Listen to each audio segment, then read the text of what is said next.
this is Eliza and welcome back to a new video. So today is my 2022 bullet journal setup. I will be doing a part 2 of this as I've added a couple spreads since doing this, but that will be up at a later time. But firstly, I have done the cover page. I just wanted to test out, make sure I wanted the colors I was using and everything like that. So that is done prior to this video. I also did my grid spacing bookmark. I used to do a grid spacing page, but then I saw this bookmark idea on someone else's video. I'll try and link it down below. And I thought it was so good of an idea because I never use this page because then you had to flick back and then you'd try and figure out what the hell you were looking at. So I ended up just doing this bookmark, and I used it when I was doing like the pencil in all the ideas and everything, and amazing. Used it so freaking much. Highly recommend. Anyways, so firstly, we have my reading challenge page. So this is like kind of my Goodreads reading challenge, but I don't use Goodreads anymore. But my goal is 150 books in 2022. And as you saw by the kind of title page, my theme this year is very leafy plant theme because I love doing that theme. I did it multiple times in 2021. So I decided to do that for my yearly theme and did all my yearly pages like that. So I'm drawing vines. This took way too long. And I fricked up the number of leaves. I don't know how the hell I messed that up. I counted it multiple times. I swear, I counted it. But here we are. So I drew 150 leaves. I do add in a little bit of vine and leaves in a minute. But I'm doing this with my Sakura Pigment Micron, and that is mostly the pen that I use. I did do the big lines with my Montemart, I'm not sure that's how you pronounce it, the duo markers in the fine line side in black. So if you see me using a grey coloured pen with a black lid, that's the Monty Marty, whatever you pronounce them. And if you see me using like a kind of flesh toned coloured pen, that is the Pigma Microns. I do use a 0.1 in a second to write the numbers because it's a finer tip and it made it a little bit easier. But for the most part, I use 0.4 and sometimes 0.8. But that's what I'm using on this particular spread. So I will have all the stuff linked down below. And also, the bullet journal that I'm currently using is the Archer & Olive B5 Perfect Companion Journal.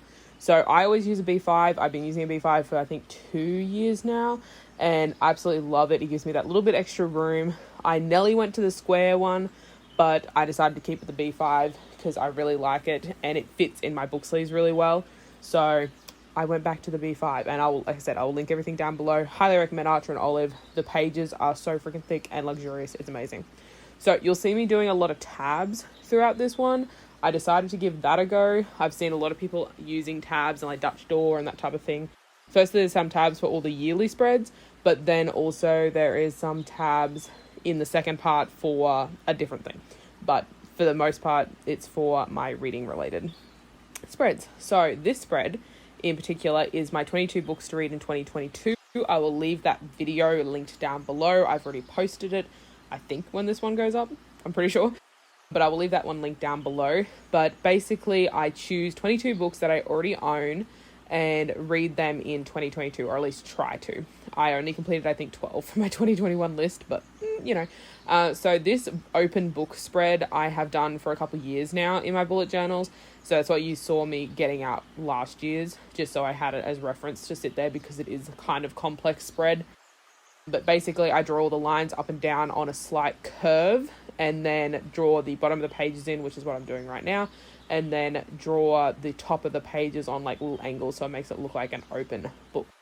I did forget to colour the actual like the book cover part around the outside. I forgot to colour it, but I will do that at a later date. It's fine.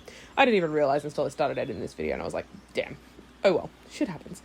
I do try and use the same kind of font per se throughout. I was using a font on Canva. I will put it down below. I can't remember what it is.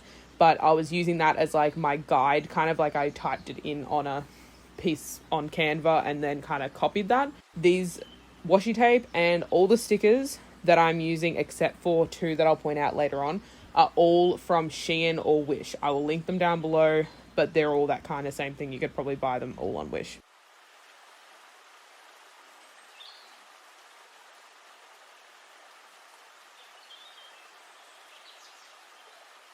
Then I decided to add a quote to the side of this page because I thought it was a little bit bland and I didn't want to just keep filling it up with leaf stickers. So this one is "A reader lives 1,000 lives before she dies." But that quote is from George R.R. Martin, and I decided to put that on the side just so it fills it in. And then on the right, I'm putting in my key.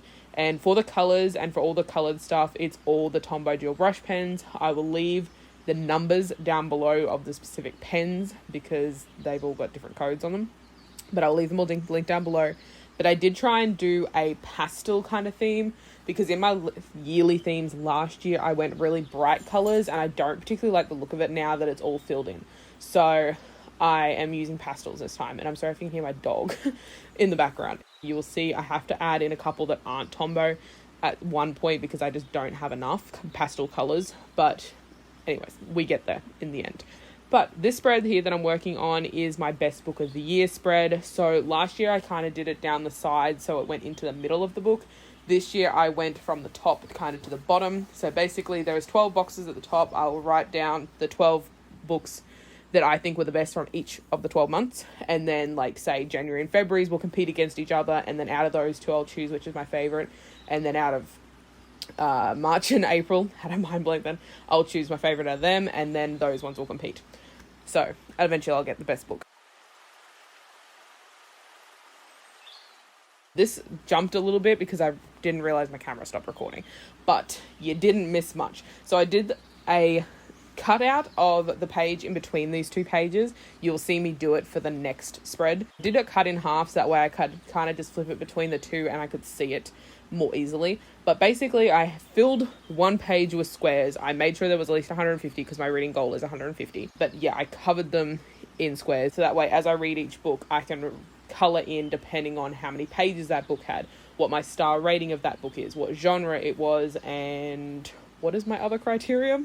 I don't know.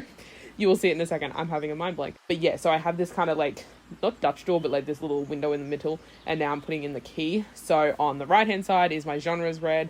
On the left hand side, which is underneath that piece of paper, is how many pages that book had. And I have a little key. The stickers I'm using are again from Wish, I believe these particular ones are. But I really love these. They're really big though, which can be, that's why I was just trying to find a little one to fit in that space. And I did crop out of the video me drawing all those squares for the other three spreads of this because oh my god, that took me so freaking long. This is what I did for that spread before. Cut the page in half to make it like kind of title page in between the two. But yeah, I did cut out not doing the squares because oh my god, I took like 3 breaks in between doing that. My hand was hurting so freaking much. Do not recommend, but we got there in the end.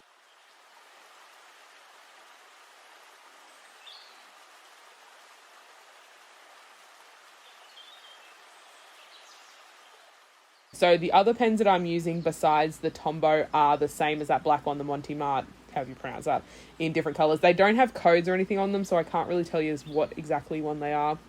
But I will leave a link to the pack that I have down below. I do actually really like them. The fine liners are really nice. The brush pens are really nice. They don't have a bigger colour range as the Tombows though, which is unfortunate. This is me finding more stickers to fit in those very specific spots.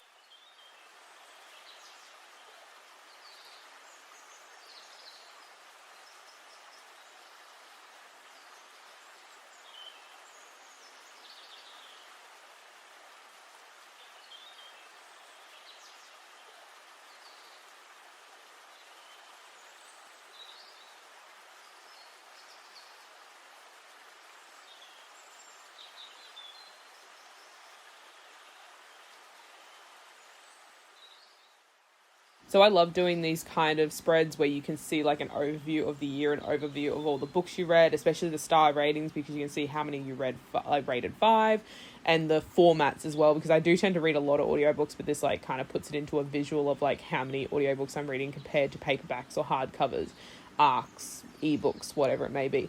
I like this visual representation of it. Then I go back and do the tabs in black, and then later on I forgot to record in this video, but later on I did go back in with a paint pen, filled in the names for each of those. This last page I didn't cut out because I didn't want you to be able to see the next lot of tabs from it, so I just penciled in that line. And this is me doing the back of them with the book upside down.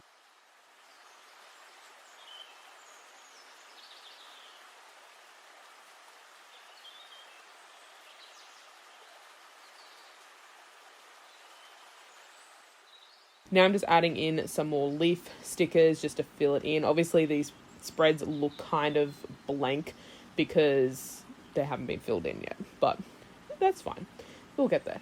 Now this one is my savings challenge. So I don't know if you guys have heard of it, but basically there's this challenge where you write down number 1 to 52 and put it on envelopes. And then you pull out an envelope every week and you put that amount of money per the number on the front of the envelope into a savings account or into a money box, whatever you want to do. So I'm basically doing the same thing, but I didn't want to waste all those envelopes because that's a freaking waste. So what I'm doing instead is I wrote out the numbers 1 through 104 because I'm doing 2 a week instead of 1 a week. But I wrote out the numbers between 1 and 104. And what I'm going to do is use a random number generator. And then as I complete that particular number, I will color it in.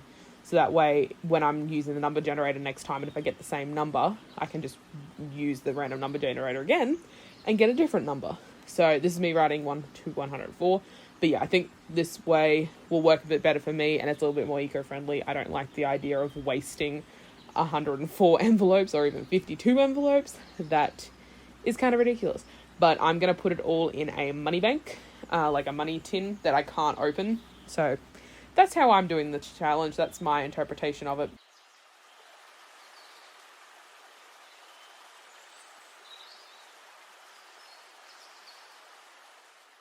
And I also left a space at the top so I could put in what my total is at the end of the year.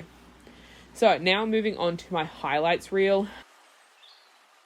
This sticker I'm about to use, by the way, is from Redbubble. I will leave it linked down below. I'll leave the artist link down below. Highly recommend. I just ordered a crap ton more of their stickers because they're stunning. Anyways, the highlight reel. So basically this is like the 2022 in pictures, whatever you want to call it. I'm doing a highlight reel. I'm pretty sure Amanda Rachel Lee calls it a highlight reel, and I like that name more than like 2022 in pictures. So I decided, because last year I did 1 photo per month and I had to choose whatever that like was my best memory or whatever from each month. And I had trouble picking a few months. So I decided to do 2 per month this time. And I'm doing another tab sections, that way I can like easily flip between them and easily see them. But I decided to do 2 photos per month. So each page, like each individual page has 2 months on it and I can fit 4 photos. I did have to like kind of overlap the photo space a tiny bit because I use the Canon photo printer. I'll leave it linked down below as well. It's like one of those little mini printers that connect to your phone. I don't really recommend it, so I'll leave it linked down below, but I don't particularly recommend it. So I use that size, and that size only just fitted between like the 4 per page. So I had to little like kind of overlap them, which you'll see in a second when I do the little corner markers so you can easily see them.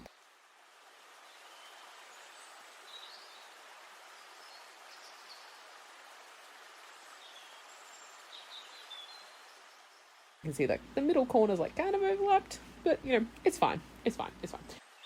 Did in that same cursive the first 3 letters of the month, and then I do come in the middle bit and fill in the empty space kind of with some stickers. I do want to leave some empty space so I can put like a description of what the photo is if I want to, or something like that, or put the date of it. I don't know what I'm going to do. I'll figure that out when I start adding the photos, but I don't really have any plans at the moment, so we will see. But yeah, back to the photo printer, in case you guys were curious. I do have, it's a Canon mini photo printer, I think it's called. And for some reason, like I'll talk about it more in my 2021 bullet journal flip through so you can actually see it. But for some reason, the photos print really, really dark. Like they're good quality, like they're crisp photos, but they print really, really dark. And then I can lighten them and fix that. That's fine. I can edit it, make it work. But every single one, the right hand edge of the photo is lighter than the rest of it. Like it's faded to the end. Like the printer's not printing all the way to the end properly. It's on every single one of them, and it's extremely frustrating. But I'm going to use it because I paid for it. So, you know. And excuse me if you hear my cat in a minute. He's meowing from the lounge room, and he's probably going to end up in here in a second. I don't 100% recommend that one. I haven't tried the Canon Ivy, I think it's called, or any of the other brands. I just know that one, the edge of the photo is always off color every single time, and I can't fix it. Like the fact that it prints dark, that you can work with, but that just, yeah, there's no way of fixing that. So don't 100% recommend. But if you have one of those mini printers and it doesn't do that, let me know, because there might be something wrong with mine. I don't know if that's just how they are. I'm not 100% sure. But anyways, just a little bit of a review on that one and why I don't particularly recommend it. But if you have a recommendation, let me know, because I might be looking for a new one in the future. We will see. But yeah, so I filled in some of the leaves and everything, and we're nearly ready for the flip through. But I just added some more stickers back in the reading challenge one because I thought it looked a little bit blank. Obviously it's going to look a little bit blank until you start filling in all the colors. But here is my flip through, and that is the end of this video. So there's all the spreads that I did for the start of the year so far. I have some really fun, interesting ones coming in the next video. I think there's like 4 spreads coming. Let me know in the comments what your favorite like yearly spread you have is.